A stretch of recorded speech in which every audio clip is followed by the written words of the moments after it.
to the HTDOC, the show where we talk about how to do online church. I'm Reverend Jim Keat, the digital minister at the Riverside Church and the director of online innovation at Convergence. And today I am joined by Sammy Kelly. There are so many things we could talk about. She's a runner. I think you also have a camper van. Is that still true? Maybe? Working up to it, Jim. Getting there. Okay. But we're not talking about that today. We are going to talk about all things digital ministry, online church, because Sammy, you spend a lot of time thinking about this. You are one of the co-founders of Digivangelism. So before we dive into anything, maybe give us a bit more context on you and a lot more context. What is Digivangelism? So we can just all know what that is at the outset. Great. Yeah. Thank you, Jim. Good to be here. I'm Sammy Kelly. I've worked in ministry for many years, have a background in kinesiology, which is fitness studies. Maybe that's where the running comes from, and religious studies. Went to seminary at United Lutheran Seminary and have fallen in love with digital ministry over the past couple of years. My co-owner, Michelle Barrett, and I served in a congregation together, and it's like the perfect intersection of passions and a need and skills and like time to do something with it. And we were just like, the world needs more of this. And this is like 2016, and we're just doing like local stuff in our congregation or with local churches at that point. And eventually just kind of continue to feel really what is a call to me to put this out in the world more, to help more people with this. And so yeah, Digi was born, and we help progressive leaders of spiritual communities share hope, healing, and light online is our goal. We do this mostly through a lot of freebies right now, just like social media content, weekly videos on YouTube, blog posts, that sort of thing. And have like big plans and dreams, but are also just kind of like enjoying the ride of, helping people and like learning the needs out there in this ever-changing world of digital ministry. So I gotta know. Hold on, let me get it off my shelf. When I first saw the name Digivangelism, I don't know when you first launched it, I thought of this. Was this the inspiration? This is a Digivice from the show Digimon. Was that at all in your lifespan of? Yeah, I mean, I don't remember what that specific thing is, but Digimon and all those different Cartoon Network. No, it wasn't the inspiration. Well, I when I was in high school, Pokemon was big, which I'm dating myself as an elder millennial. I love it. I still hold on to this thing of like, if this is the popular thing, I will gravitate towards the alternate to that popular thing. So everyone was into Pokemon, and then I got into Digimon because it was like the other version. So nice. Anyway, Digimon is not Digivangelism, but but they're both good. Digivangelism.org is the website. I was just there the other day.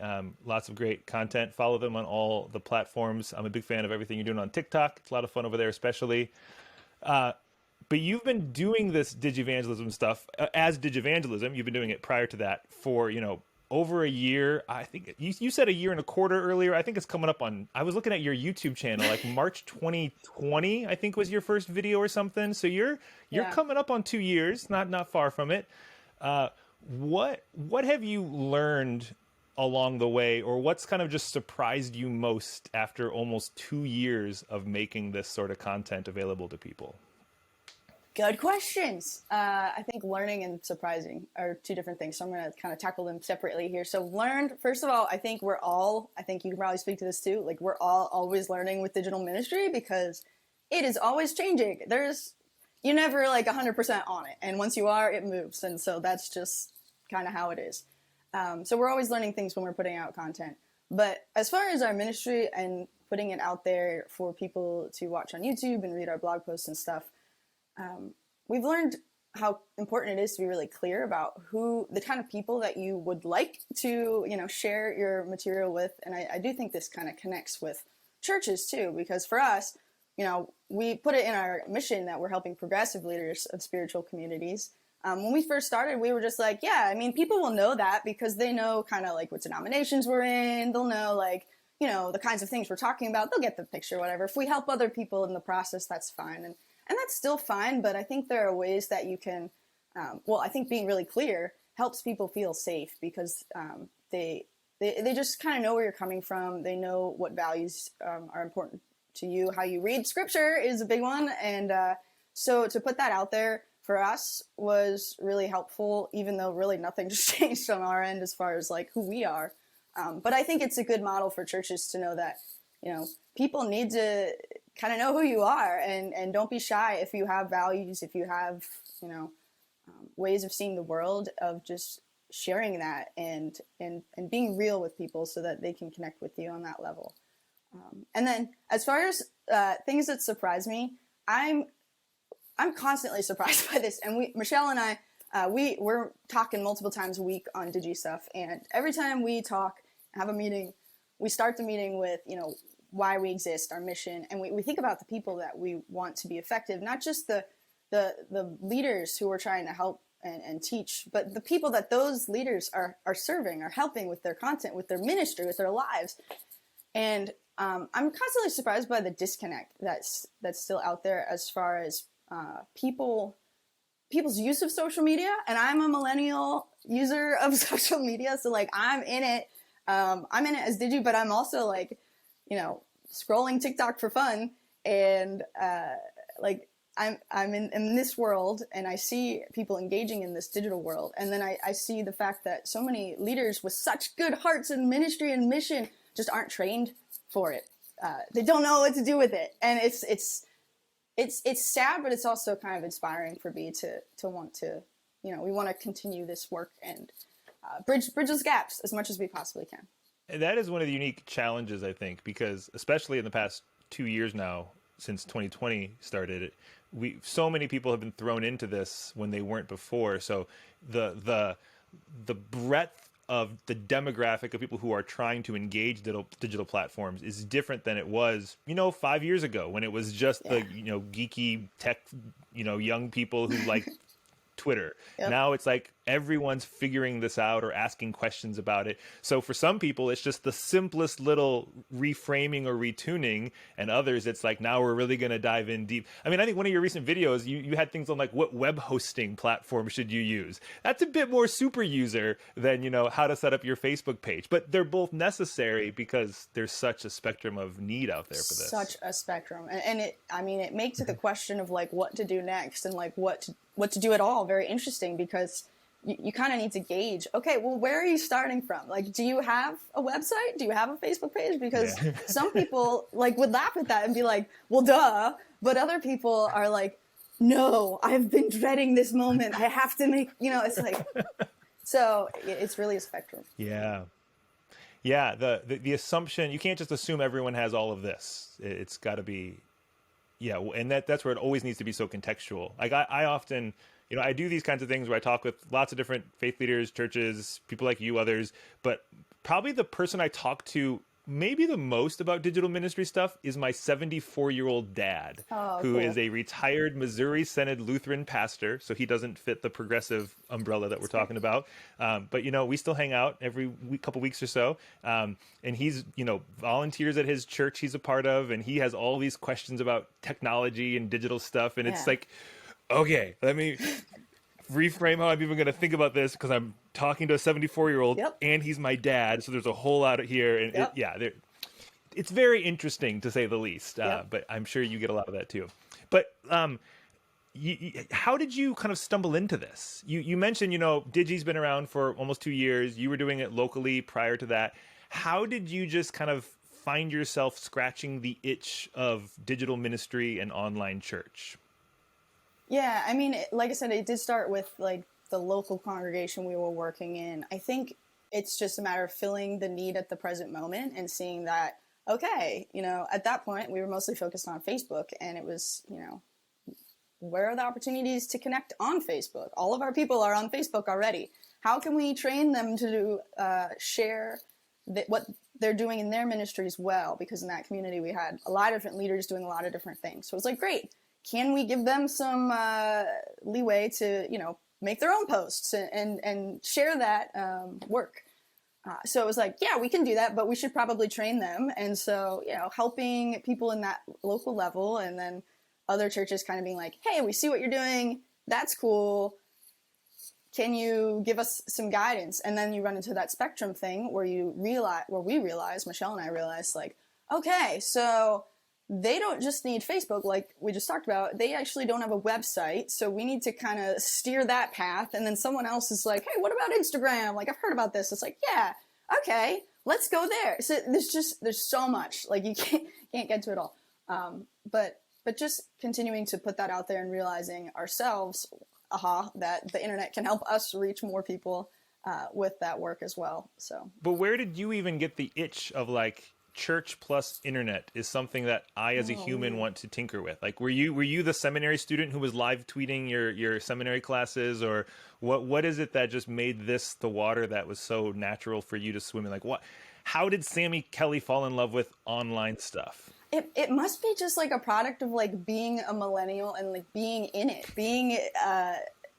now I wouldn't say I was like the one live tweeting in seminary, but certainly like finding the communities in online in different spaces. And like I said, I'm a user, so like whether it was a Twitter phase or I've a big thing I like to share that's fun is this summer my husband and I went to California on a trip to Yosemite National Park, and we went with someone who lived in California that we met online, like through a hashtag. Yeah. And so like it's just like been built in. I mean, not to the point where I was, don't make friends online when you're too young and that's like weird or whatever, but you find communities as you get older and you feel like good about trusting the people that you get to know over years and years of interacting online. Yeah. And I saw that this was a thing, and it just meshed so closely with church, which is about community, which is about relationships. Yeah. Why not continue to build these relationships when we're spending so much time online anyway? I don't know. Does that answer your question? You can keep picking if not. Totally. No. I mean, and to be honest, there was no like, okay, let's mine that for the tactical best practice tip. I just think it's interesting to know the people who like spend a lot of time in this church stuff and internet stuff. Mm-hmm. How did that kind of Venn diagram overlap for them? Just because we're kind of a weird breed, but we're not as rare as we used to be. And I think, like you just said, this is just who you are. You grew up with these internet things, and so now this church thing. And maybe the best thing is that you found yourself in contexts where those two things were able to overlap, because sadly, maybe not as much in the past couple of years, but for a lot of time, it seems like those areas have been just pushed separate. And it's like, no, we don't need a website. People will just show up to our building. Will they? I mean,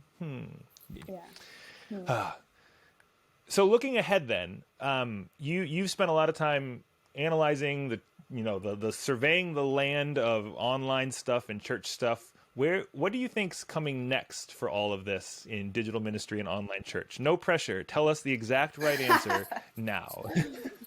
Well, I mean, are you like, you want to jump into like some of the 2022 like insights that are out there already, or? I would like to know that, because I've looked up some of it, but this would just be helpful for me and probably for others too. Yeah. Well, I mean, and just what do you think too? Because you read the insights, but you also have been in this game enough to analyze it and kind of have your own kind of, here's my hunch. So I want the Sammy Kelly hunch. Sure. So, okay. Separating some of the stuff that I read and was recently like kind of struck by, because I didn't think of that stuff. The stuff that makes sense for me that I'm just like reading confirmation of in these insights is like vulnerability, authenticity, storytelling, which TikTok is like, I mean, if you want a platform to look at TikTok, because what a great example of a platform that at first was just something that people were like, like that's the kids, like let them do their dances, whatever. And as people are flocking to it, people are thinking, should we pay more attention to this? No.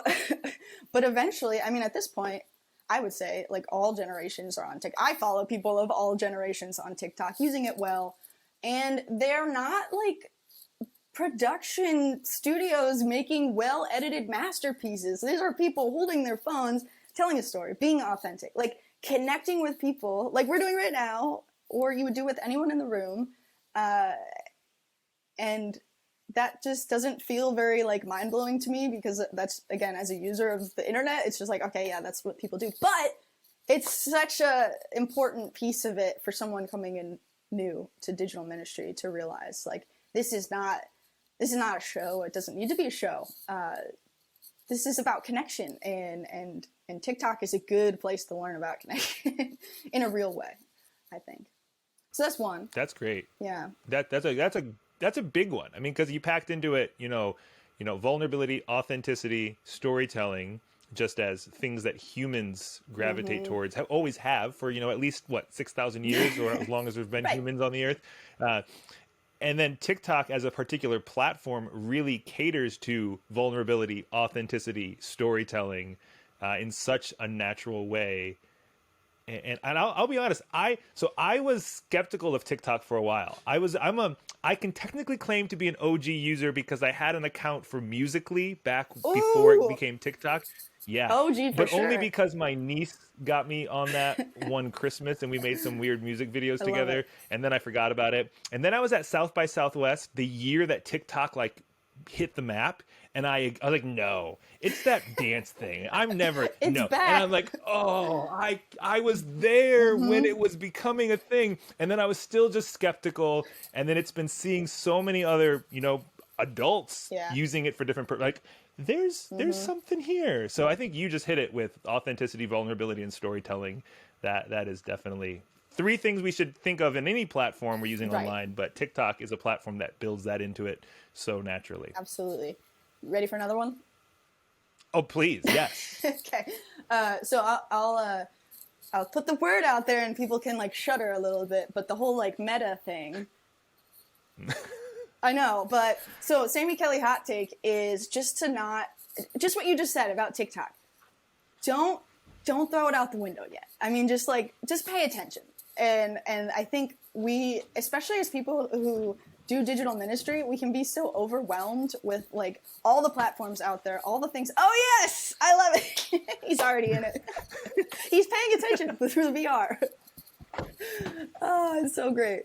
I think we can get overwhelmed and just be like, all right, like, and I do this too. Like, I'm just not gonna, for me, it's like Clubhouse right now. Like, I'm not gonna deal with Clubhouse. I'm sorry, I just can't put that on my radar right now. And so I get that people like will see this new thing coming in and be like, oh, meta, what is this? Like, I don't want to deal with it.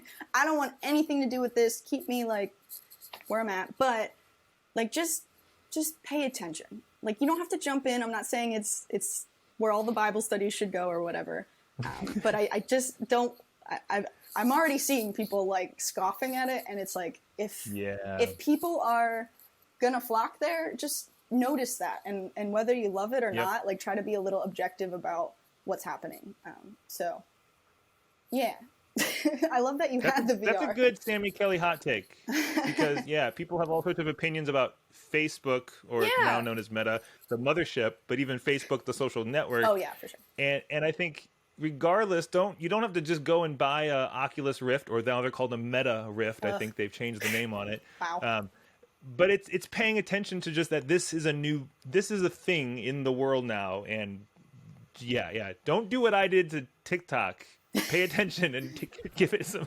And again, it's not even necessarily like it means that you're planning, okay, our next Meta worship service will be held. Like, you don't, like, but I'm not suggesting that that's not going to happen at some point either. And I would just pay attention to how your people are engaging with it. And if all your people are like, Meta's stupid and I'm not doing the VR thing and I don't want one of those weird contraptions on my head, that's fine. But don't be sitting there without one if all of your people are, more comfortable in that way. It's tough. That's good. I like it. You got another Sammy Kelly hot take? Because these are a lot of fun. I've got one more, but it's more it's more something I learned, kind of like looking at statistics and stuff. I'm a big brand. I think it's called brand talk. I don't know if it's brand TikTok. It's a hashtag on TikTok. Like watching how brands use TikTok, and I really think it's changing in the past few maybe weeks or months. I don't know how recent. Maybe I just paid attention lately, but like brands are just taking on this like personification beyond just like, I saw Uno the other day, like commenting on TikToks. It's like, what are you doing here? But like every comment they make is something related to Uno. And I see it with all these accounts. I'm not saying you do that as a church, but I think it's worth paying attention to what brands are doing, what marketing folks are talking about, because obviously they study how people interact, and they often study how people interact online, so we can learn a lot from them, even though I know we're not selling, we're a church. Like, I get that. I know that's an argument. But in paying attention to brands, what they're doing, a lot of them or a lot of the research is saying, people are really paying attention to brands walking the walk of what's important to them. So, for instance, people are valuing the values of the brands. They want to know that the products that they're using are, inclusive or cruelty-free, or like there's just this new level of consumer engagement with the world that we don't really have to think about exactly that way as ministry folks, but let's pay attention to the way people want to see brands living out what they say is important. I think that's it. That's like my whole like rant boils down to paying attention. People are paying attention to brands living out what's important. So we as communities of faith need to also be living out what we say is important. So it kind of takes it to another level of what I said before about being clear about your values. So if you have these values, great, share them, be clear about them, but also like take action and share what you're doing. Like share how you are engaging these things in the world, because that's mattering more and more to people, that we're not just like putting words out there. Which obviously we would want to be doing that anyway as a church, but sharing that you're doing that if you are doing that. Well, I like that because it's easy to think that we just look at brands for tips on how to sell stuff, and that's where it gets really weird feeling in church life, because I'm not trying to sell anything, or else we're going to start tipping over some tables here. But now, like you're saying, brands are telling stories. We're seeing the ways in which they share the story of their values, of the impact of their work. I'm a big Patagonia fan for a lot of those reasons. And when we get the Patagonia catalog, it's not really a catalog selling me clothes. It's a catalog telling me stories about the work they're doing in rainforests and around the world. And I'm like, so I can learn a lot from that. Now, they still might, to some end of the day, have a bottom line where they're telling stories to then sell goods. Cool, I'll get past that. But the church can learn about just how do we tell better stories that people want to hear and engage with. And I think the paying attention to brands thing is always smart. Like I remember someone once told me, if you want to start a coffee shop, the best place to open it is right next door to a Starbucks, because Starbucks spends millions of dollars doing the research to know the exact best location for a coffee shop. So if there's no Starbucks around, it probably means there's not much foot traffic for coffee in that area. So you got to just be aware of what these people are doing and learn from it, and hijack it in some ways for our own work as well. So hijack it for faith. I love all that. I love it. I love it. Hijacking capitalism for Jesus. That's what we're all about now. Yeah, it's I think yes. No, I think you can make a podcast about that, Jim. I do love that though, because I mean, gosh, if you want a fun one to look up, like Duolingo is another one I recently found. Like just like these weird brands TikToks, but they're not afraid to like be goofy, to be raw, to like engage with people in the comment sections, and it's just like. It's just a lesson for us as leaders of faith about how to engage with people online well, because it can be scary, especially when you're behind a church account and you want to, do it right or whatever. But at the same time, people like need to be able to connect with the church account, and just being like strictly professional or whatever it is not always, I don't know, not being authentic, not being raw. Yeah, balancing like the voice of the institution, the church, but also contextual for the platform where you're having the conversation. Yeah, that's a good point. The kinds of comments that I leave as Riverside on TikTok are different than a comment I will leave to someone on Facebook or something. Or even different than Twitter, where I'll even maybe push a little farther on someone. Right. Twitter and TikTok, I push pretty hard on things. But it's knowing the way in which conversation happens, and then how do you show up in that space, representing who you represent. So. Right. Oof, okay, we could talk about this stuff for way too long, but I which I love, but people just need to look for all of your videos coming out in 2022, because you're going to dive into all of this and so much more. I know I am. And we need to wrap it up because I want to play a game that I'm super pumped for. This is called There Can Only Be One. Okay. I might have some sort of a sound effect that shows up right there. Okay. There can only be one. Who knows? So this I've decided is my surefire way to help figure out what is the absolute best social media or online platform in the world according to you. Oh gosh. And we're going to do it using all of these. Oh, let me show you. Can you see this? We're going to use all these little pieces, things here.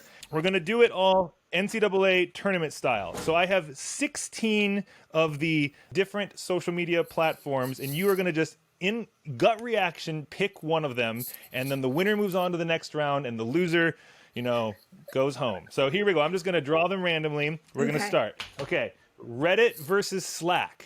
Oh, Reddit. Reddit? Yeah. All right. Slack is out. I like Okay. Slack, Discord versus Facebook Messenger. ooh, Facebook Messenger, which I also hate. But All right. YouTube versus Snapchat. YouTube. Okay. I was worried for a second there. Pinterest versus Tumblr. Tumblr, throwback. Twitch versus WhatsApp. WhatsApp. Oh, okay. WhatsApp has made it into round 2. I don't even know what I'm basing this off of. Ooh, this is just random, but Zoom versus Microsoft Teams. How did that pairing end up there? I'm a Zoom person. Okay. That is funny that they lined up. Yeah, I'm with you. Yep. Instagram versus LinkedIn. Instagram. Sorry, LinkedIn people. All right. And Facebook versus... Oh, did I pull the wrong one out? Facebook versus nobody. Oh, whoops. I totally misread my images. Okay, LinkedIn loses. We're going to bring this one back, though. Facebook versus MySpace. I just misinterpreted MySpace's logo for LinkedIn's logo because they're all blue. Facebook versus MySpace. Facebook. Okay.